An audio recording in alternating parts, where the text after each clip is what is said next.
أعوذ بالله من الشيطان اللعين الرجيم.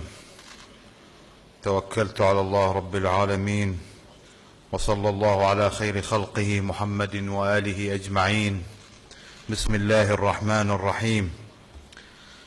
في ذكرى ولادة سيدة نساء العالمين، سيدتنا ومولاتنا فاطمة الزهراء ابنة خير العالمين وسيد الكونين محمد بن عبد الله صلى الله عليه وعلى آله وصحبه المنتجبين الأخيار، أضع بين أيديكم أيها الحضور الكرام فكرة لطالما أحببت أن أطرحها ولو كأطروحة، قابلة للتطوير والتعديل، عسى أن نكون ممن سعى إلى وحدة الأديان وإلى التعايش السلمي الذي سوف يكون المنطلق الأول للكمال والرقي إن شاء الله تعالى. فأقول بسم الله الرحمن الرحيم: لقد صدق الله سبحانه وتعالى حينما قال: وقال الرسول يا رب إن قوم اتخذوا هذا القرآن مهجورا، أو كما قال تعالى: الذين جعلوا القرآن عضين. فإننا لو أصغينا إلى هذا الكتاب العظيم ودققنا النظر فيه مليا لوجدنا أن الكثير من آياته قد هجرت فعلا، أما عن قصد أو دون ما قصد، أو قل أما عن تقصير أو عن قصور، والله العالم. فليس من الإنصاف في شيء أن نركز على بعض الآيات ونترك البعض الآخر من دون أن نعرف المغزى والمراد منها، بل ومن المعيب أن نركز أو نسلط الضوء على الآيات التي تكون ذات طابع شخصي ونترك ما هو ذو نفع عام يشمل المجتمع كافة وبلا استثناء. فإن كان المفسر أو غيره من العلماء يسلط الضوء على الآية الكريمة القائلة إن الدين عند الله الإسلام، أو الآية الكريمة القائلة ومن يبتغي غير الإسلام دينا فلن يقبل منه وهو في الآخرة من الخاسرين، ويترك الآيات الأخرى التي فيها الكثير من المرونة والحرية وحرية الرأي وحرية العقيدة، فهو أما مجانب للصواب أو هو جان على الإسلام والمسلمين من حيث يعلم أو لا يعلم. نحن هنا نريد تصوير الإسلام إنجاز التعبير بصورة جديدة وبصورة يكون يدا بيد مع الأديان الأخرى للوصول إلى الهدف المنشود بدون أي عنف أو قتال أو تناحر أو خلاف حاد وشديد كما يحدث في أيامنا هذه. فالكثير قد تركوا حوار الأديان ونبذوه خلف ظهورهم محتجين بآيات أو حجج واهية ليستمدوا العنف ويمدوه، ولا أعني هنا مدعي الإسلام والمتشددين منهم فقط كالدواعش وغيرهم، بل أن ذلك يعم باقي الأديان والطوائف على حد سواء.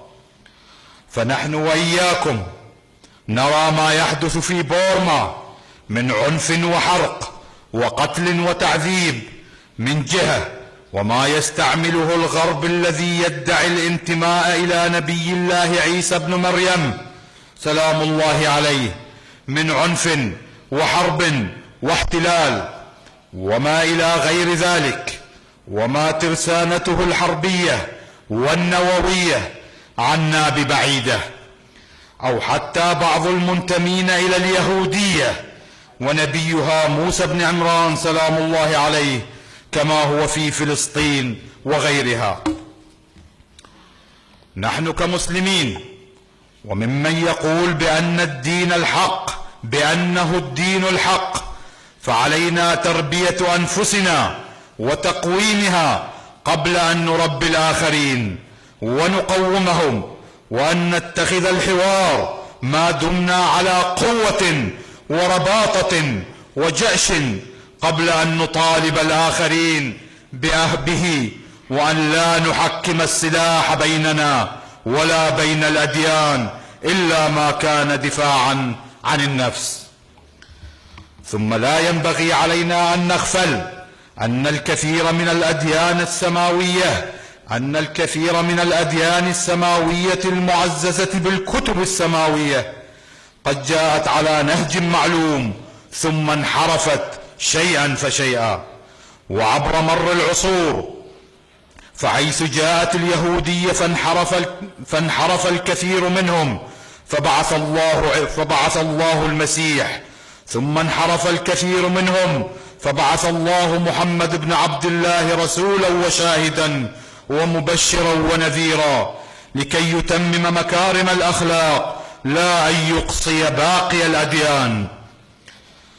فلكي لا نعطي للسفهاء مجالا ليحرفوا الإسلام فعلينا أن نضع النقاط على الحروف، فإنه وإن انحرف بعض الذين يدينون بهذه الأديان، أو قل انحرف أكثرهم، إلا إن هذا لا يعني عدم وجود من بقي وثبت منهم ولم ينحرف، وهذا قد يكون مسلما إن لم يكن إجماعيا.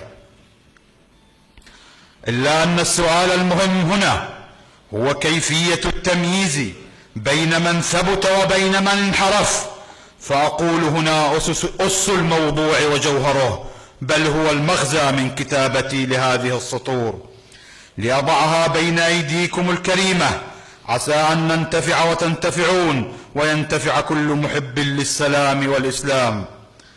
فقد قال تعالى في أكثر من آية واحدة: الآية الأولى: إن الذين آمنوا والذين هادوا والنصارى والصابئين من آمن بالله واليوم الآخر وعمل صالحا فلهم أجرهم عند ربهم ولا خوف عليهم ولا هم يحزنون.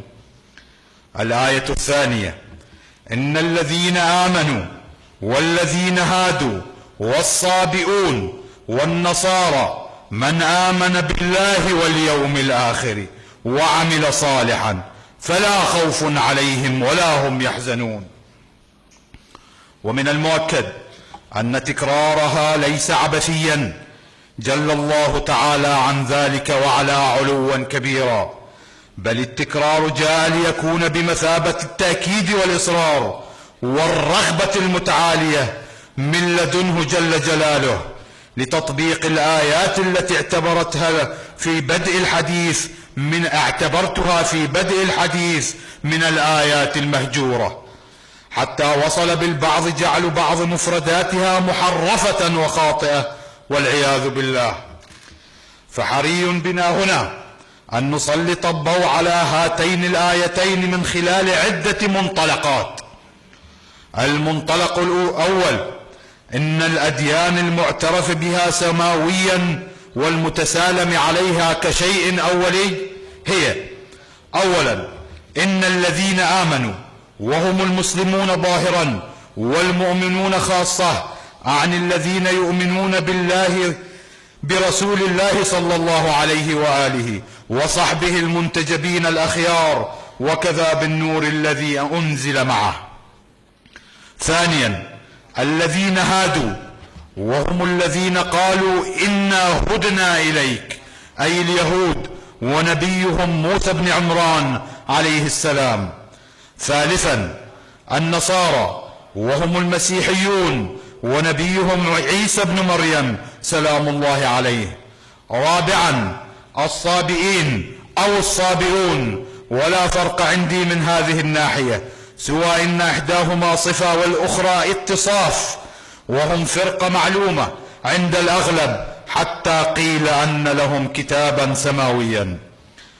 ومن نفس الآيتين يمكن أن نستلهم المنطلق الثاني الذي هو عبارة عن الثوابت التي من خلالها نميز بين من ثبت وبين من انحرف. والثوابت هي: الثابت الأول الإيمان بالله سبحانه وتعالى. الثابت الثاني الإيمان باليوم الآخر. الثابت الثالث العمل الصالح. ويمكننا هنا أن نستنبط ثابتا آخر، وهو الإيمان بالرسل، فقد قال تعالى: إن الذين يكفرون بالله ورسوله ويريدون أن يفرقوا بين الله ورسوله ويقولون نؤمن ببعض ونكفر ببعض ويريدون أن يتخذوا بين ذلك سبيلا أولئك هم الكافرون حقا واعتدنا للكافرين عذابا مهينا. والذين آمنوا بالله ورسوله ولم يفرقوا بين أحد منهم أولئك سوف يؤتهم أجورهم وكان الله غفورا رحيما. وأما المنطلق الثالث، وهو إن كل من وجدت فيه الثوابت أعلاه فهو يكون ضمن ما يلي: أولا أجره عند ربه، حيث قال تعالى: فلهم أجرهم عند ربهم. ثانيا لا خوف عليهم ولا هم يحزنون.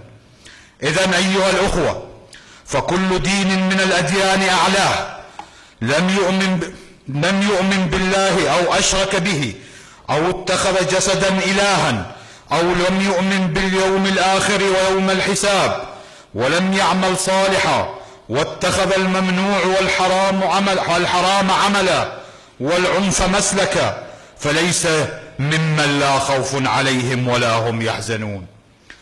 فيا أخوتي في الدين، أعني المسلمين، ويا أخوتي في الديانات التوحيدية الأخرى جميعا، أعني اليهود والنصارى والصابئين أو غيرهم ممن لا زلتم تؤمنون بالله وما زلتم تؤمنون بالميعاد ولا زلتم تعملون صالحا، هلموا إلى كلمة سواء بيننا وبينكم ألا نعبد إلا الله ولا نشرك به شيئا ولا يتخذ بعضنا بعضا أربابا من دون الله فإن تولوا فقل بأننا مسلمون. وكما قال تعالى: قل يا أهل الكتاب تعالوا إلى كلمة سواء بيننا وبينكم ألا نعبد إلا الله ولا نشرك به شيئا ولا يتخذ بعضنا أربابا من دون الله فإن تولوا فقولوا اشهدوا بأننا مسلمون.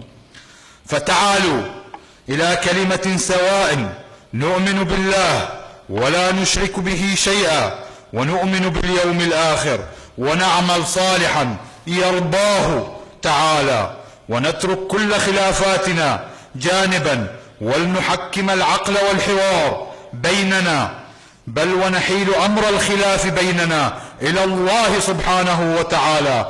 فقد قال تعالى في آية متشابهة للآيتين السابقتين ما نصه: إن الذين آمنوا والذين هادوا والصابئين والنصارى والمجوس والذين أشركوا إن الله يفصل بينهم يوم القيامة.